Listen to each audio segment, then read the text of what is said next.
Kalau dia bilang saya talak kamu, 5 menit kemudian dia bilang saya talak tojeng kau. Keluar rumah ku talak tojeng cilaka. Jatuh talak 3. Itu talak 3 harus dicerai dulu. Baru dia nikah dengan laki-laki lain. Menunggu dulu itu laki-laki lain 3 bulan, 3 kali haid namanya masa iddah.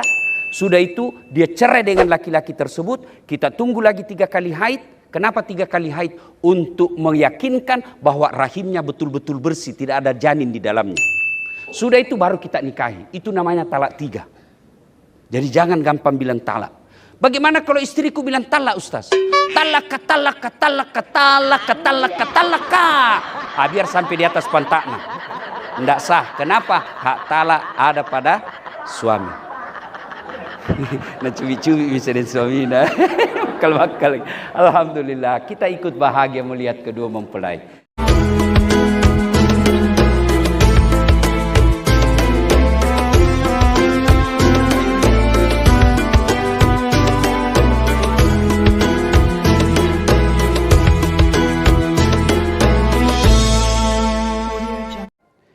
Mau tidak saya kasih handphone yang paling mahal? Mau ibu? Pulsanya 10 juta. Kuotanya unlimited. Mau ibu? Tapi begitu saya kasih ki langsung ki tuli. Mau? Mana tadi yang mau? Mana mako? Berarti yang mahal bukan seluler, yang mahal bukan jaringan, tapi yang mahal adalah telinga, dan Allah kasih kita gratis. Tidak perlu dibayar. Hebatnya lagi nih telinga, tempatnya sangat cantik. Pernahkah Bapak Ibu membayangkan bagaimana seandainya daun telinga dibawa ketek? Halo, iya Puang, ada aja ini di rumah. Di mana kok? Di rumah aja ini Puang. Makanya kita ucapkan Alhamdulillahi Rabbil Alamin. Ini ada kamera saya bawa. Ini mahal. Tapi apakah ini kamera mahal yang mahal? Bukan. Biar kita punya kamera seperti ini harus tahu ilmunya. Di zoom in, zoom out. Harus ditahu berapa kekuatan cahaya di dalam gedung ini. Berapa kecepatan angin. Harus ditahu semua itu. Tapi apakah ini kamera yang mahal? Bukan. Lalu apa yang mahal? Mata. Allah kasih kita gratis. Dan hebatnya lagi ini mata, dia punya sensor pembeda. Dia bisa bedakan mana istri, mana tetangga. Bayangkan kalau tidak bisa dibedakan mana istri, mana tetangga. Kenapa lain malam ini? Ternyata Satpol PP. Masya Allah. Maka kita ucapkan Alhamdulillahi Rabbil Alamin. Yang pertama, teruslah bersyukur. Yang kedua, nasihat buat pengantin.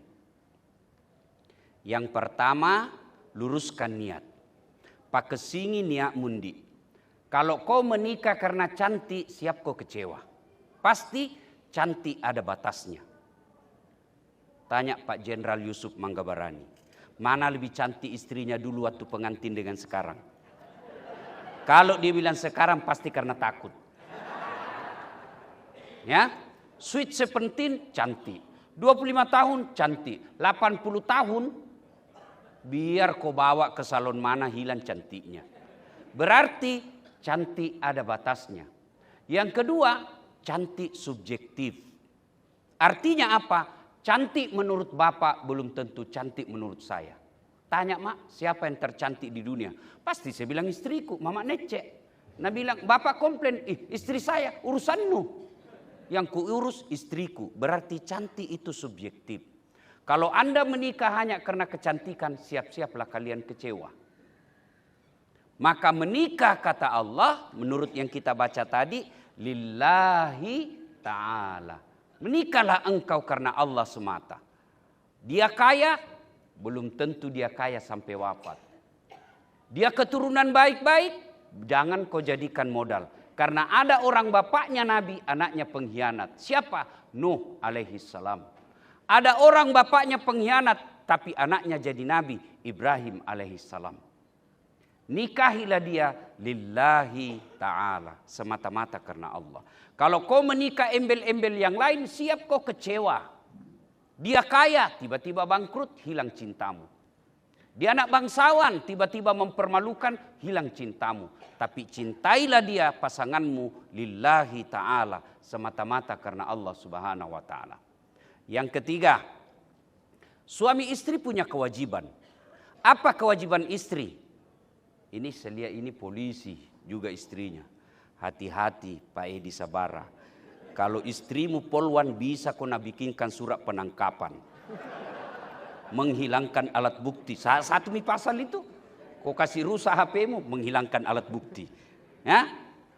Saya lihat ini Edi Sabara mengikuti bapaknya. Menikah juga dengan polwan. Ya?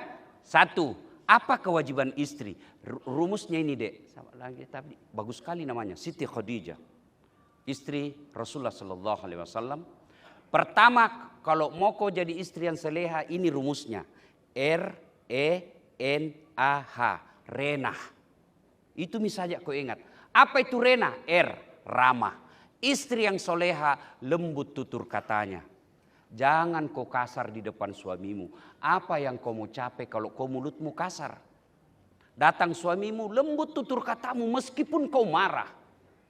Datang suamimu cari nafkah, kau sambutlah dengan kalimat yang sopan santun. Assalamualaikum kakandaku Arjunaku. Senang itu. Nabi bilang Pak Edi, waalaikumsalam adindaku Sri Kandiku. Nabi bilang istrinya, itawa gagana suamiku hari ini. Langsung berarti jelek kah kemarin? Jangan juga begitu ya. Puji. Tidak ada orang yang tidak senang dipuji. Maka mulutmu keluarkan pujian kepada istri, pujian kepada suami. Itu perempuan paling senang dipuji. Meskipun dia tahu dibohongi. Cantikmu dek, makin cantik kau kuliah. Meskipun dia tahu kita hanya tipu, tapi dia senang. Kenapa? Pujian bagi seorang perempuan itu adalah fitrahnya. Maka pujilah dia. Ya, ramah. Tutur kata yang lembut. Apalagi kalau ada mertuamu. Apalagi kalau ada iparmu. Tutur katamu lembut. Meskipun kau bertengkar tadi malam, datang mertuamu, tunjukkan kau lembut tutur katamu. Tapi kalau kau kasar, datang mertua, pulang kampung ketemu mertua, agak paling ya rubinemu, apa paling itu istrimu nak kasar sekali bicara. Maka dia akan kecewa. Tutur kata yang lembut. Jangan pertontonkan kata-kata yang kasar. Apa yang mau dicapai dengan kalimat yang kasar? Tidak ada. Salah satu kehebatan Rasulullah sukses dalam dakwah karena mulutnya santun sopan. Satu, ramah. Dua, istri yang soleha, apa itu? Elok. Dipandang menyenangkan hati. Kata Nabi, ya, perempuan yang soleha itu menyenangkan hati ketika dipandang dan membuat suaminya betah di rumah. Itu saja rumusnya. Maka istri yang soleha itu sepantas dan sewajarnya berdandan untuk suaminya. Alhamdulillah kuliah ibu-ibu sekarang cantik ngasing. Masya Allah cantik semua ini ibu-ibu. Penghuni sorga ini. Tapi Nabi isi ke bapak-bapak. Nabi bilang itu jina cantik kan mau pi pengantin. Tapi coba kalau di rumah Ustaz la haula wala quwata illa billah. Ada mitu timun di muka di mata anak. Bedak hitam. Nonton mie. Makunya canggoreng. Napegan remote naik kakinya di atas menguap. Bagaimana suami tidak stres? Maka istri yang soleha kalau mau datang suamimu dandanlah. Dan dandananmu jadi pahala. Hiasanmu jadi pahala. Jadi kalau 10 menit mau datang suami dandanlah. Tapi yang sepantasnya. Jangan juga berlebihan. Rambut dikuncir 2. Kiri kanan 1 di depan. Pakai selop dalam rumah. Pulang suami tak astagfirullah kesurupan istriku. Berdandanlah sepantasnya. Jadi ibadah seorang istri mau ki masuk kamar sikat gigi ki. Pakai ki parfum. Pakai baju-baju yang senang suami lihat. Itu adalah ibadah. Kalau perlu pakai ki baju renang. Yang kau tahu serius kayak ini. Elok. Nikmat. Istri yang soleha pandai memasak kesenangan suaminya. Jadi adindaku Siti Khadijah tanya minanti mamanya Pak Edi. Masakan apa karena suka itu suamiku ibu? Begitu dia marah, masakkan kesenangan suamimu. Kalau tidak bisa kau tiap hari, sekali sepekan. Tidak bisa sekali sepekan, sekali sebulan setelah nu terima honorna. WhatsApp nih, bang, jangkit makan di luar. Hari ini saya masak spesial kesenangan tak. Wah, itu laki-laki kalau dapat WhatsApp begitu, nak kasih lihat semua temannya di pos. Nak kasih lihat semua temannya di warkop. Lihat kau tahu istriku, masakan kesenangan. Tapi perempuan sekarang Pak, lebih senang ngurus kuku daripada belajar masak. Ibu-ibu dulu telaten bikin kopi. Padahal dia beli dulu itu kopi di pasar. Sudah itu jadi kopinya belum. Baru kodena jemur. Sudah itu baru na goreng. Jangan kau bayangkan goreng pakai kompor gas. Tidak, pakai kayu. Maka tidak laku itu ibu-ibu dulu. Tidak ada namanya bleaching. Apakah namanya itu? Bleaching. Apakah yang kasih cilat-cilat muka? Tidak laku dulu di perempuan dulu. Yang nak urus bagaimana menyenangkan suaminya. Sudah itu na masak, na goreng, jadi mi kopinya? Tidak, baru na tumbuh.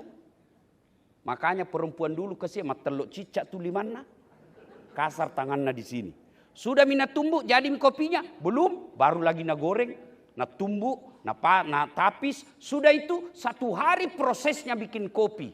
Tapi alhamdulillah ibu-ibu dulu, bapak-bapak dulu, belum turun kerja, belum pergi cari nafkah, sudah ada kopi di mejanya suaminya. Dulu. Sekarang tidak ada semua bikin kopi. Mana buktinya? Pagi-pagi sudah rame warkop. Kubil lewat kau ini semua suami yang tidak dibikinkan kopi sama istrinya. Maka dindaku, meskipun kau kerja, tidak ada nilainya di sisi Allah tinggi pangkat jabatanmu kalau kau tidak tahu mengurus suamimu. Elok, nikmat. Apalagi anggun. Anggun itu cerdas. Jadi belajarlah, terutama belajar mengelola rumah tangga. Baca dan baca, belajar. Karena kalau kita bodoh ibu, nak kasih bodoh-bodoh ki suamita. Alasan rapat, ternyata pergi merapat. Jadi harus cerdas, harus pintar, minimal untuk didik anak. Bayangkan kalau anak tak tanya ki, mak kenapa tahun lahirnya Nabi disebut tahun gajah? Apa Nabi bilang mamanya? Karena bukan tahun kambing nak. Minimal ibu ketika anaknya bertanya dia bisa jelaskan. Kenapa disebut tahun gajah? Mamanya bisa jelaskan. Siapa Nabi terakhir? Mamanya bisa jawab. Pak berapa? Mak berapa anaknya Nabi? Bingung maki itu? Coba kalau kutanya ki semua, berapa anaknya Nabi? Salah itu. Berapa anaknya Nabi? 7. Minimal bisa dijelaskan ke anak. Karena proses pendidikan itu lebih berat kepada istri daripada suami. Kenapa? Suami tugasnya cari nafkah, istri tugasnya mendidik anak. Jadi kalau ada anak tidak tahu ngaji, tidak tahu sholat, sudah gadis, tidak pakai jilbab, mamanya dulu dicari di akhirat. Mana mamanya ini? Mana mamanya? Kenapa begini anakmu? Maka istri yang soleha mendidik anaknya.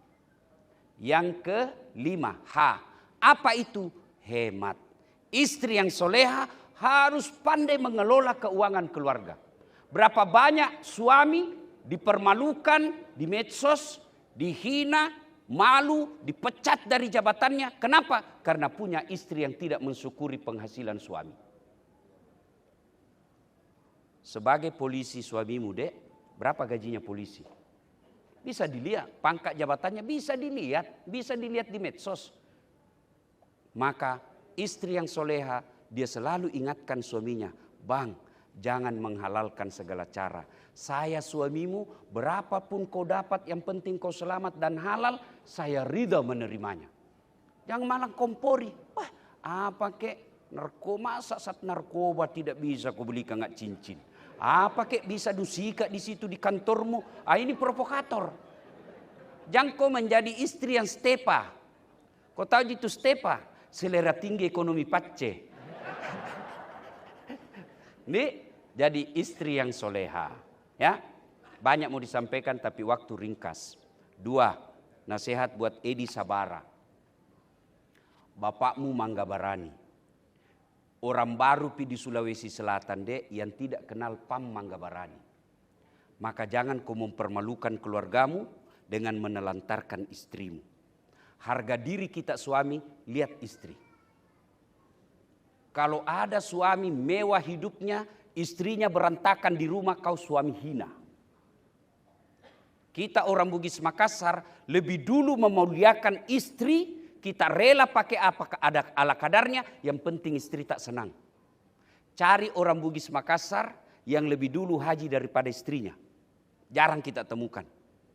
Romantisnya seorang lelaki Bugis bukan di mulutnya. Maka kita orang Bugis Makassar tidak kenal pantun.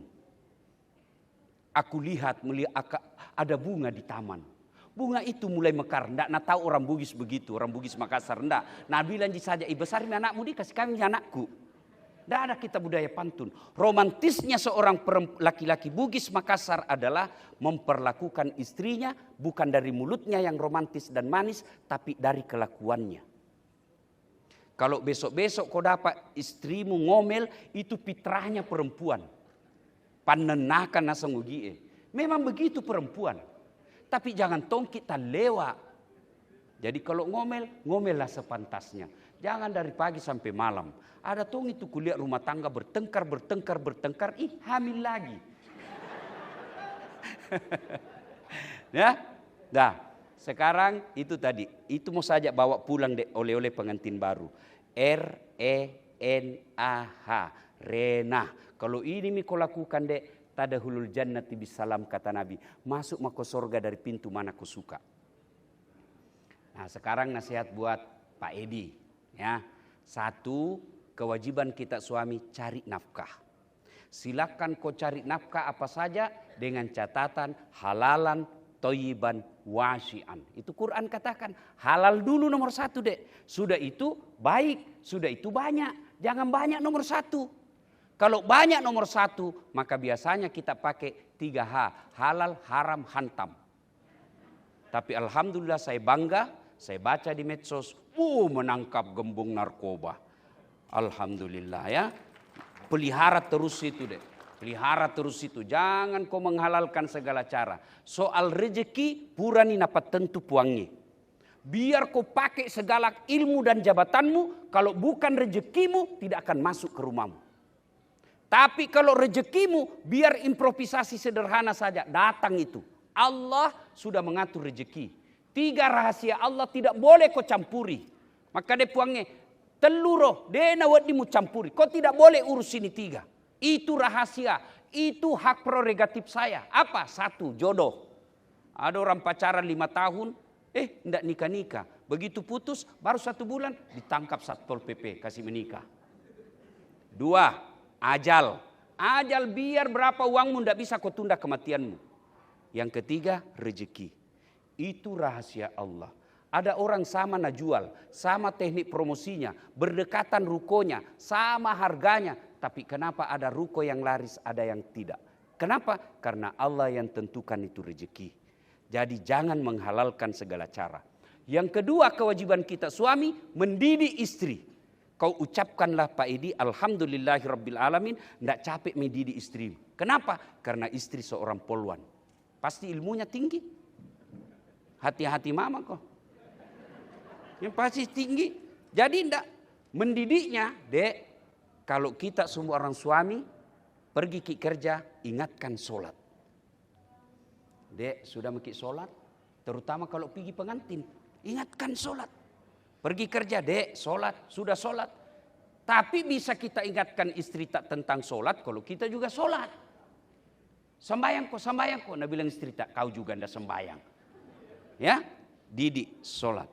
Yang ketiga, percayalah adik Edi bahwa tidak ada rumah tangga yang tidak ada masalahnya. Pasti ada masalahnya. Kau pikir kaya tidak ada masalahnya? Kalau kaya tidak ada masalah, tidak ada anak orang kaya yang cerai. Semua rumah tangga punya masalah. Kau pikir istrimu cantik bukan masalah. Istri cantik nagoda orang. Apalagi kalau suami jelek. Tambah masalah. Berarti bagus kalau jelek istri. Istri jelek nah hina orang. Kita semalu jalan sama dia. Duluan mah kok dek, nanti di gedung kita ketemu. Sampai di gunung Kegan aja itu mana mah kok, bilang mencerekan enggak jadi pergi. Coba, istri cantik masalah, istri jelek masalah, istri kaya masalah juga. Nah hina kok tuh. Maka tidak ada rumah tangga yang tidak ada masalahnya. Ini yang ceramah. Kau pikir tidak ada masalahku ibu? Oh banyak masalahku saya juga. Apa masalahku sekarang? Banyak janda-janda curhat. Ustaz baru meninggal suamiku. Adakah doa-doa penenang jiwa? Ku kasih doa penenang jiwa. Lama-lama Nabi bilang, Ustaz maukah Ustaz menjadi imam dalam hidupku? Saya bukan imam, saya penceramah. Tidak ada orang tidak ada masalah Pak. Semua kita punya masalah. Maka ketika ada masalah, Allah Ta'ala di tona makada Tuhan tidak berkata, kau jadi jenderal dulu Pak Idi. Kau jadi anggota DPR dulu. Kau kaya dulu. Kau jadi gubernur dulu. Tidak. Allah cuma minta 2 resep. Ketika ada masalahmu hambaku, ista'inu bisabri wassalah. Sabar, perbaiki solatmu. Ini 2. Kalau kau sabar baik solatmu, kata Allah, saya yang selesaikan masalahmu. Itu janji Allah. Jadi rumusnya sabar, solat. Yang ketiga, nasihat buat adindaku ini. Jangan kau pernah takabur. Jangan kau pernah sombong. Tidak ada orang suka itu namanya orang sombong. Meremehkan orang. Saya tadi ambil pelajaran. Kurang apa hebatnya Mangga Barani, Yusuf Mangga Barani. Zamannya bisa menembak di atas motor. Tapi sekarang jalan pun susah. Iya toh? Bintang 3 Pak. Pensiun Tommy. Jangan kau pernah takabur. Ketika kau punya jabatan, cintai keluargamu. Hormati keluarga istrimu. Makin kau rendah hati, makin suka ke orang. Biar rumahmu besar, mau kayamu kan, ndak mau itu keluargamu datang ke rumah. Macingkang. Jangan kau sombong, meremehkan. Apa yang mau dicapai rumah mewah, ndak ada orang datang. Maka rendahkan hatimu seperti mutiara di dasar laut. Makin tinggi jabatanmu, makin kaya kau, makin rendah hati kau, makin kau hormati orang, makin memuliakan kau Allah. Tidak ada orang suka orang sombong. Mana buktinya? Bapak Ibu tahu Fir'aun. Kurang apa itu Fir'aun? Menatap matanya saja saat itu tidak ada orang berani. Hebatnya itu Fir'aun. Tapi karena dia sombong, Allah hinakan dia. Mana buktinya hina? Sampai detik ini tidak ada satupun manusia yang mau kasih nama anaknya Fir'aun. Padahal ada dalam Quran itu. Ada namanya dalam Quran. Tapi karena sombong, tidak ada orang bilang kasih nama anakmu Fir'aun. Tidak ada Pak. Itu karena kutukan Allah.